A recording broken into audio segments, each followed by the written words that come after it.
Hey guys, welcome to government jobs Gyan YouTube channel. Guys, आज की इस वीडियो में हम बात करेंगे सीआरपीएफ के new recruitment notification online form apply process के बारे में।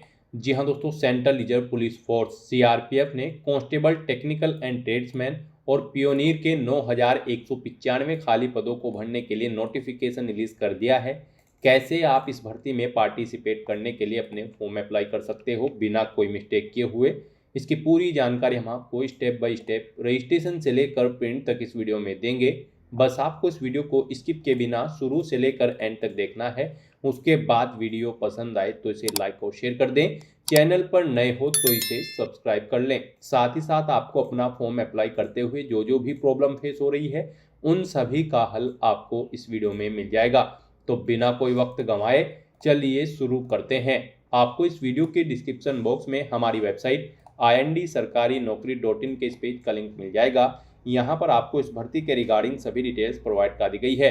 Central reserve police force CRPF ने कांस्टेबल, टेक्निकल एंड ट्रेड्समैन और पियोनियर के 9,195 खाली पदों को भरने के लिए नोटिफिकेशन रिलीज कर दिया है। यहाँ पर कांस्टेबल, टेक्निकल एंड ट्रेड्समैन के लिए 9,175 वैकेंसी है। कांस्टेबल पियोनियर विंग के लिए यहाँ पर 20 वैकेंसीज है। आप 20 अप्रैल 2026 से 19 मई 2026 तक अपने फॉर्म अप्लाई कर सकते हो। 21,700 से 69,100 के बीच में सैलरी आपको प्रोवाइड कराई जाएगी। एजुकेशनल क्वालिफिकेशन की अगर बात करें तो यहाँ पर ड्राइवर के लिए 10वीं क्लास आपका पास आउट होना जरूरी है और आपके पास heavy motor vehicle driving licence भी होना जरूरी है। और मोटर मैकेनिक व्हीकल की पोस्ट के लिए आपका 10वीं क्लास पास आउट होना जरूरी है और साथ ही साथ आपके पास ITI का सर्टिफिकेट भी होना जरूरी है रिलीवेंट ट्रेड के अंतर्गत। बाकी सब पोस्ट के लिए यहाँ पर आपका केवल 10वीं क्लास पास आउट होना जरूरी है। तो यहाँ से आप अपनी एजुकेशनल क्वालिफिकेशन चेकआउट कर सकते हो। 21 से 27 साल यहाँ पर ड्राइवर पोस्ट के लिए आयु सीमा रखी गई है। 18 से 23 साल यहाँ पर बाकी सब पोस्ट के लिए आयु सीमा रखी गई है। एप्लीकेशन फीस की अगर बात करें तो जनरल, OBC, EWS के लिए 100 रुपये फीस है। SC ST फीमेल के लिए कोई फीस नहीं है। फीस का अमाउंट आप ऑनलाइन मोड से जमा करा सकते हो, जैसे कि debit card, credit card, net banking या फिर UPI के माध्यम से। सिलेक्शन यहाँ पर आपका computer based test, physical efficiency test, physical standard test, trade test, skill test, document verification और मेडिकल एग्जामिनेशन के आधार पर होगा। आप ऑल इंडिया से ऑनलाइन मोड में अप्लाई कर सकते हो। उसके लिए आपको इस पेज को नीचे स्क्रॉल डाउन करना है, इंपॉर्टेंट लिंक सेक्शन में आना है। इंग्लिश नोटिफिकेशन PDF और हिंदी नोटिफिकेशन PDF, इन लिंक्स पर क्लिक करके इस भर्ती के नोटिफिकेशन को ओपन कर लेना है इंग्लिश या फिर हिंदी लैंग्वेज में और इनमें से आपको पूरी डिटेल रीड कर लेनी है। यहाँ से आप अपनी चॉइस के अकॉर्डिंग जिस भी लैंग्वेज में डिटेल रीड आउट करना चाहते हो रीड आउट कर सकते हो। इन नोटिफिकेशंस में आपको सभी डिटेल्स प्रोवाइड कर दी गई है, जैसे कि क्या पोस्ट का नाम है, कितनी उसके लिए नंबर ऑफ वैकेंसीज है, किस स्टेट में कितनी वैकेंसीज है, किस कैटेगरी के लिए कितनी वैकेंसी है, कैसे आप अप्लाई कर सकते हो, कब से कब तक आप अप्लाई कर सकते हो, क्या आपका एलिजिबिलिटी क्राइटेरिया होना चाहिए। पूरी जानकारी आपको इन नोटिफिकेशंस में दे दी गई है। आप सभी डिटेल्स यहाँ से रीड करें, उसके बाद अपने फॉर्म अप्लाई कर लें। फॉर्म अप्लाई करने के लिए भी आपको हमारी वेबसाइट के इसी पेज पर ही अप्लाई ऑनलाइन का लिंक दिया गया है। जैसे ही आप इस लिंक पर क्लिक करेंगे आपके सामने सेंट्रल रिजर्व पुलिस फोर्स का ये पोर्टल ओपन होगा। गाइस, यहाँ पर अगर आपने पहले से रजिस्ट्रेशन कर रखा है इस पोर्टल पर तो आपको कैंडिडेट लॉगिन की टैब दी गई है। आप इस पर क्लिक करेंगे, आपके सामने यहाँ पर लॉगिन का इंटरफेस ओपन होगा। इसमें आपको अपना ईमेल एड्रेस एंटर करना है, अपना पासवर्ड आपको एंटर करना है, ये कैप्चा कोड आपको यहाँ पर एंटर करना है और उसके बाद आपको यहाँ पर साइन इन के इस ऑप्शन पर क्लिक करते हुए अपने डैशबोर्ड में साइन इन करके अपना फॉर्म अप्लाई कर लेना है। और अगर आप इस भर्ती के लिए या फिर इस पोर्टल के थ्रू किसी भी भर्ती के लिए फर्स्ट टाइम अप्लाई करने जा रहे हो तो सबसे पहले यहाँ पर आपको अपना रजिस्ट्रेशन करना होगा। उसके लिए गाइज आपको यहाँ पर रजिस्टर की टैब दी गई है, आप इस पर क्लिक करें, आपके सामने रजिस्ट्रेशन का फॉर्म ओपन होगा। अब यहाँ पर आपको अपना फुल नेम एंटर करना है अपनी 10वीं की मार्कशीट के अकॉर्डिंग। उसके बाद आपको अपनी ईमेल आईडी यहाँ पर एंटर करनी है, फिर यहाँ पर आपको अपना मोबाइल नंबर एंटर करना है और उसके बाद गाइज आपको जनरेट OTP के इस ऑप्शन पर क्लिक करना है। फिर यहाँ पर आपके मोबाइल नंबर और ईमेल आईडी पर OTP आए होंगे, वो OTP आपको यहाँ पर एंटर करने हैं और वेरीफाई OTP के ऑप्शन पर क्लिक करते हुए यहाँ पर आपको अपना मोबाइल नंबर और ईमेल आईडी वेरीफाई कर लेने हैं। मोबाइल नंबर और ईमेल आईडी वेरीफाई करने के बाद आपके सामने कुछ इस तरह से जनरल इंस्ट्रक्शंस ओपन होंगे, आपको इन्हें केयरफुली रीड आउट कर लेना है और उसके बाद गाइज आपको फिर क्लोज के इस ऑप्शन पर क्लिक करना है। इस तरह से यहाँ पर आपकी प्रोफाइल का रजिस्ट्रेशन सक्सेसफुली कंप्लीट हो जाएगा। आपकी रजिस्टर्ड ईमेल आईडी पर एक यूजर आईडी और पासवर्ड सबमिट कर दी गई हैं, आपको उन्हें केयरफुली नोट डाउन करके रख लेना है फ्यूचर यूज के लिए। अब यहाँ पर आपको अप्लाई न्यू एडवर्टाइजमेंट के इस टैब पर क्लिक करना है। फिर आपके सामने कुछ इस तरह से इंटरफेस शो होगा। अब गाइज आपको इस पेज को नीचे स्क्रॉल डाउन करना है और यहाँ पर सीआरपीएफ के इस पोर्टल पर करंट रिक्रूटमेंट ओपनिंग के इस सेक्शन में आना है और यहाँ पर आने के बाद आपको constable technical and tradesman and pioneer recruitment 2026 में अप्लाई हियर के इस ऑप्शन पर क्लिक करना है इस भर्ती पर अप्लाई करने के लिए। फिर आपके सामने कुछ इस तरह से इंटरफेस ओपन होगा। अब यहाँ पर आपका फॉर्म स्टार्ट हो चुका है। गाइज यहाँ पर आपको आपकी पर्सनल इन्फॉर्मेशन जो आपने पीछे रजिस्ट्रेशन करते समय प्रोवाइड कराई थी वो ऑटोमेटिकली फिल मिल जाएगी। यहाँ पर पीछे से उसे फैच कर लिया गया है। अब यहाँ पर आपको अपनी आइडेंटिटी की डिटेल देनी है। यहाँ पर आप अपनी कोई एक आइडेंटिटी सेलेक्ट करें, जैसे कि पैन कार्ड या फिर ड्राइविंग लाइसेंस या फिर आधार या फिर वोटर आईडी। आप अपने अकॉर्डिंग कोई भी ऑप्शन सेलेक्ट करें। उसके बाद यहाँ पर उसका नंबर आप एंटर करें। फिर यहाँ पर उस पर जो आपका नाम अंकित है वो नाम यहाँ पर आप एंटर करें। उसके बाद यहाँ पर आपको अपनी कुछ एडिशनल इन्फॉर्मेशन प्रोवाइड करनी है। यहाँ पर गाइज आपको अपनी डेट ऑफ बर्थ सेलेक्ट कर लेनी है इस कैलेंडर में से। फिर यहाँ पर आपको आपकी उम्र शो कर दी जाएगी इस डेट ऑफ बर्थ के अकॉर्डिंग। फिर आपको अपनी नेशनलिटी यहाँ पर सेलेक्ट करनी है। उसके बाद आपको अपने फादर का नाम एंटर करना है, अपनी मदर का नाम एंटर करना है। यहाँ पर आपकी बॉडी पर कोई कट या तिल का निशान है तो उस पैलेस का नाम यहाँ पर आपको एंटर कर देना है। अपना जेंडर आपको सिलेक्ट कर लेना है। फिर यहाँ पर आपको अपना मैरिटल स्टेटस बताना है, आप मैरिड हो या फिर अनमैरिड हो या फिर डाइवोर्स या फिर विडो। आप अपने अकॉर्डिंग यहाँ पर ऑप्शन सेलेक्ट करेंगे। उसके बाद यहाँ पर आपको अपनी डोमासाइल की डिटेल देनी है। यहाँ पर आपको अपना आपके पास डोमासाइल सर्टिफिकेट है, अगर है तो आप यस करेंगे। और फिर यहाँ पर गाइड आप बताएंगे कि क्या आप अपने मूल राज्य या केंद्र शासित प्रदेश से दूसरे राज्य या केंद्र शासित प्रदेश में प्रवासित हुए हैं, अगर हुए हैं तो आप यस करेंगे।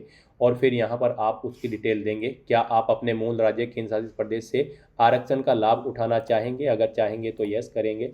और फिर यहाँ पर आप स्टेट सेलेक्ट करेंगे, नहीं चाहते हैं और या फिर आप यहाँ पर अपने मूल राज्य या केंद्र शासित प्रदेश से दूसरे राज्य में अगर प्रवासित नहीं हुए हैं तो यहाँ पर आप सिंपली नो ऑप्शन सेलेक्ट करेंगे। फिर यहाँ पर आपको अपना स्टेट सेलेक्ट कर लेना होगा, जिस स्टेट का आपके पास डोमिसाइल है। फिर यहाँ पर आपको अपना डिस्ट्रिक्ट सेलेक्ट कर लेना है उस स्टेट का। उसके बाद यहाँ पर आपको अपना डोमिसाइल का जो प्रमाण पत्र है उसका नंबर यहाँ पर एंटर कर देना है। और गाइज अगर आपके पास डोमिसाइल नहीं है तो आप सिंपली यहाँ पर नो ऑप्शन सेलेक्ट कर लेंगे। उसके बाद यहाँ पर आपको अपनी कैटेगरी की डिटेल देनी है। यहाँ पर आपको अपना रिलीजन सेलेक्ट कर लेना है। उसके बाद आपको अपनी कैटेगरी सेलेक्ट करनी है, आप जिस कैटेगरी से बिलोंग करते हैं। अगर आप रिजर्व कैटेगरी से बिलोंग करते हैं तो फिर यहाँ पर आपको अपना कास्ट सर्टिफिकेट नंबर एंटर करना है। आपके पास आपका जो कास्ट सर्टिफिकेट है वो किस स्टेट का है वो स्टेट आपको सेलेक्ट कर लेनी है। फिर गाइज यहाँ पर आपको जारी करने वाला डिस्ट्रिक्ट यानी कि जिला सेलेक्ट कर लेना है। उसके बाद आपको प्राधिकारी का नाम सेलेक्ट करना है जिसने आपको आपका कास्ट सर्टिफिकेट इशू कराया है, जैसे कि सिटी मजिस्ट्रेट या फिर एडीएम या फिर डीएम। आप अपने अकॉर्डिंग ऑप्शन सेलेक्ट करेंगे। जारी करने की जो तिथि है वो यहाँ पर आपको सिलेक्ट कर लेनी है, किस डेट को आपको आपका कास्ट सर्टिफिकेट इशू हुआ है वो डेट आपको सिलेक्ट कर लेनी है। उसके बाद गाइज यहाँ पर आपको अपनी कुछ रिजर्वेशन की डिटेल प्रोवाइड करनी है। यहाँ पर आपको बताना है आप डायरेक्ट एंट्री के थ्रू भर्ती में पार्टिसिपेट करना चाहते हैं या फिर आप ई एक सर्विसमैन हैं। आप अपने अकॉर्डिंग ऑप्शन सेलेक्ट करेंगे। यहाँ पर अगर आप ई एक सर्विसमैन हैं तो आप ई एक सर्विसमैन ऑप्शन सेलेक्ट करेंगे। और फिर यहाँ पर आपको अपना ई एक सर्विसमैन का जो सर्टिफिकेट नंबर है वो एंटर करना होगा। ज्वाइनिंग डेट आपको सिलेक्ट कर लेनी होगी, कब आपने सर्विस ज्वाइन की थी, कब छोड़ी है वो डेट आपको सिलेक्ट कर लेनी होगी। इनके अकॉर्डिंग आपकी सर्विस का टोटल पीरियड यहाँ पर आपको कैलकुलेट करके शो कर दिया जाएगा। और अगर आप ये एक सर्विसमैन नहीं है तो आप डायरेक्ट एंट्री ऑप्शन सेलेक्ट करेंगे। फिर यहाँ पर आपसे पूछा गया है कि क्या आपके खिलाफ कोई आपराधिक मामला लंबित है, अगर है तो आप यस करेंगे, नहीं तो नो ऑप्शन आप सेलेक्ट कर लेंगे। फिर आपसे पूछा गया है कि क्या आपके यहाँ पर 1984 के दंगा पीड़ित परिवार से हैं, अगर हैं तो आप यस करें और नहीं है तो आप नो ऑप्शन सेलेक्ट कर लें। फिर आपसे पूछा गया है कि क्या आपके पास कोई उपलब्धि है यहाँ पर स्पोर्ट में, स्पोर्ट्स अचीवमेंट है आपके पास कोई, अगर है तो आप यस करेंगे, उसका विवरण यहाँ पर देंगे, नहीं है तो आप सिंपली नो ऑप्शन सेलेक्ट कर लेंगे। फिर यहाँ पर आपको पोस्ट सेलेक्ट करनी है। आप यहाँ पर कांस्टेबल टेक्निकल एंड ट्रेड्समैन और प्योनियर की किस पोस्ट के लिए अप्लाई करना चाहते हैं वो पोस्ट यहाँ पर आप अपने अकॉर्डिंग सेलेक्ट कर लें। इस तरह से अपनी डिटेल्स प्रोवाइड करने के बाद गाइज फिर आपको सेव एंड नेक्स्ट के इस ऑप्शन पर क्लिक करना है। नेक्स्ट यहाँ पर आपको अपने एड्रेस की डिटेल प्रोवाइड करनी है। गाइज यहाँ पर आपको अपना परमानेंट एड्रेस एंटर करना है। यहाँ पर आप अपना परमानेंट एड्रेस एंटर करें। उसके बाद यहाँ पर आपको अपना कोरोस्पोंडेंस एड्रेस एंटर करना है। और अगर आपका कोरोस्पोंडेंस एड्रेस यहाँ पर आपके परमानेंट एड्रेस के अकॉर्डिंग सेम है तो बस यहाँ पर गाइज आपको सेम एज परमानेंट एड्रेस में इस चेकबॉक्स को ओके कर देना है। ऑटोमेटिकली आपका कोरोस्पोंडेंस एड्रेस आपके परमानेंट एड्रेस के अकॉर्डिंग यहाँ पर फिल हो जाएगा। और उसके बाद गाइज फिर आपको यहाँ पर सेव एंड नेक्स्ट के इस ऑप्शन पर क्लिक करना है। नेक्स्ट यहाँ पर आपको अपनी एजुकेशनल क्वालिफिकेशन की डिटेल्स प्रोवाइड करनी है। गाइज यहाँ पर आप ऑफिशियल नोटिफिकेशन में से या फिर हमारी वेबसाइट से चेकआउट कर सकते हो कि किस पोस्ट पर अप्लाई करने के लिए क्या आपकी क्वालिफिकेशन है। यहाँ पर ड्राइवर की पोस्ट पर अप्लाई करने के लिए आपका 10वीं क्लास पास आउट होना जरूरी है और आपके पास heavy motor vehicle driving licence होना जरूरी है। और मोटर मैकेनिक व्हीकल की पोस्ट पर अप्लाई करने के लिए आपका 10वीं क्लास पास आउट होना जरूरी है। ITI सर्टिफिकेट के साथ रिलीवेंट ट्रेड में आपके पास ITI का सर्टिफिकेट होना चाहिए इस पोस्ट पर अप्लाई करने के लिए। बाकी सब जो पोस्ट है यहाँ पर जैसे कि माली, carpenter, tailor, brass band, pipe band, bugler, barber, ये जो बाकी की पोस्ट है इन पर अप्लाई करने के लिए आपका केवल 10वीं क्लास पास आउट होना जरूरी है। और यहाँ पर आपको पर्टिकुलर पोस्ट पर वर्किंग नॉलेज होनी जरूरी है। तो यहाँ पर गाइज अब आपको अपनी एजुकेशनल क्वालिफिकेशन की डिटेल देनी है। सबसे पहले यहाँ पर आपको अपनी 10वीं क्लास की डिटेल देनी होगी। सभी पोस्ट पर अप्लाई करने के लिए आपका कम से कम 10वीं क्लास पास आउट होना जरूरी है। उसके बाद जो आपकी हायर क्वालिफिकेशन है वो कुछ भी हो सकती है, जैसे कि ग्रेजुएशन या फिर पोस्ट ग्रेजुएशन या फिर कोई डिप्लोमा, उसकी डिटेल भी आप बाद में प्रोवाइड करेंगे। सबसे पहले यहाँ पर आपको अपनी 10वीं क्लास की डिटेल देनी है। आप यहाँ पर SSC/मैट्रिक/हाई स्कूल ऑप्शन सेलेक्ट करेंगे। उसके बाद अपने 10वीं क्लास का जो सर्टिफिकेट नंबर है वो यहाँ पर आप एंटर करेंगे। पासिंग ईयर आपको सिलेक्ट कर लेना है, कब आपने अपनी 10वीं क्लास पास आउट की है वो ईयर यहाँ पर आप सिलेक्ट कर लेंगे। फिर यहाँ पर आपको अपना स्टेट सिलेक्ट करना है जिससे आपने अपनी 10वीं क्लास पास आउट की है। उसके बाद यहाँ पर आपको बोर्ड का नाम सिलेक्ट करना है जिस बोर्ड से आपने अपनी 10वीं क्लास पास आउट की है। इस तरह से अपनी डिटेल्स प्रोवाइड करने के बाद गाइज फिर आपको यहाँ पर ऐड के इस ऑप्शन पर क्लिक करके अपनी ये क्वालिफिकेशन की डिटेल यहाँ पर आपको ऐड कर देनी है। उसके बाद यहाँ पर आपने अगर कोई और भी क्वालिफिकेशन कर रखी है, जैसे कि 12वीं या फिर कोई डिप्लोमा या फिर ग्रेजुएशन या फिर पोस्ट ग्रेजुएशन या फिर कोई सर्टिफिकेशन या फिर ITI, तो उसकी डिटेल भी यहाँ पर आप सेम ऐसे ही प्रोवाइड कर सकते हैं। मान लीजिए यहाँ पर आपने ITI कर रखी है, आप ITI ऑप्शन सेलेक्ट करेंगे, उसका अपना ITI का सर्टिफिकेट नंबर यहाँ पर आप एंटर करेंगे। कब पास आउट किया है आपने ITI वो ईयर आप सिलेक्ट कर लेंगे। किस स्टेट से पास आउट की है वो स्टेट आप सिलेक्ट करेंगे और फिर यहाँ पर बोर्ड या फिर यूनिवर्सिटी का नाम देंगे जिससे आपने अपनी ITI पास आउट की है। और उसके बाद आप यहाँ पर ऐड के ऑप्शन पर क्लिक करते हुए अपनी क्वालिफिकेशन की डिटेल ऐड कर देंगे। तो इस तरह से यहाँ पर आपको 1 बाय 1 करके अपनी सभी क्वालिफिकेशन ऐड कर देनी है, जो भी क्वालिफिकेशन आपने कर रखी है। इस तरह से यहाँ पर अपनी क्वालिफिकेशन की डिटेल ऐड करने के बाद गाइज फिर आपको यहाँ पर सेव एंड नेक्स्ट के इस ऑप्शन पर क्लिक करना है। नेक्स्ट आपके सामने कुछ इस तरह से इंटरफेस ओपन होगा। अब यहाँ पर आपको दोबारा से अपना पोस्ट सिलेक्शन करना है। गाइज यहाँ पर आपको अपनी पोस्ट सिलेक्ट कर लेनी है जिस पोस्ट के लिए आप अप्लाई करना चाहते हैं। यहाँ पर CRPF की इस भर्ती में आप अपने अकॉर्डिंग पोस्ट सेलेक्ट करें। उसके बाद यहाँ पर उस पोस्ट पर अप्लाई करने के लिए जो आपकी रिक्वायर्ड इसेंशियल क्वालिफिकेशन है वो आपको शो की जाएगी। यहाँ पर मान लीजिए अगर आप ड्राइवर की पोस्ट के लिए अप्लाई कर रहे हैं तो आपसे पूछा गया है कि क्या आपने अपनी 10वीं क्लास या इसके इक्विवेलेंट कोई एग्जाम पास आउट कर लिया है, तो यहाँ पर आपको येस ऑप्शन सेलेक्ट करना है। यहाँ पर आप कोई भी पोस्ट सेलेक्ट कर सकते हैं, उसके अकॉर्डिंग यहाँ पर आपको अपनी इसेंशियल क्वालिफिकेशन की डिटेल देनी होगी। फिर यहाँ पर आपको उसकी डिटेल प्रोवाइड कर देनी है अपनी 10वीं क्लास की। यहाँ पर उसके बाद आपसे पूछा गया कि क्या आपके पास heavy transport vehicle driving licence है। अगर आप यहाँ पर ड्राइवर की पोस्ट के लिए अप्लाई कर रहे हैं तो आपके पास heavy transport vehicle driving licence होना रिक्वायर्ड है। तो यहाँ पर आपको येस ऑप्शन सेलेक्ट करना है और उसकी डिटेल यहाँ पर आपको प्रोवाइड कर देनी है, जैसे कि उसका नंबर आपको यहाँ पर एंटर करना है, कब से कब तक वो यहाँ पर वैलिड है। इस तरह से आपको उसकी डिटेल यहाँ पर प्रोवाइड कर देनी है। ऐसे ही यहाँ पर आपको अपनी 10वीं क्लास की डिटेल प्रोवाइड करनी है, कब आपने पास आउट की है, कितने मार्क्स आपने ऑब्टेन किया है, क्या आपकी परसेंटेज है।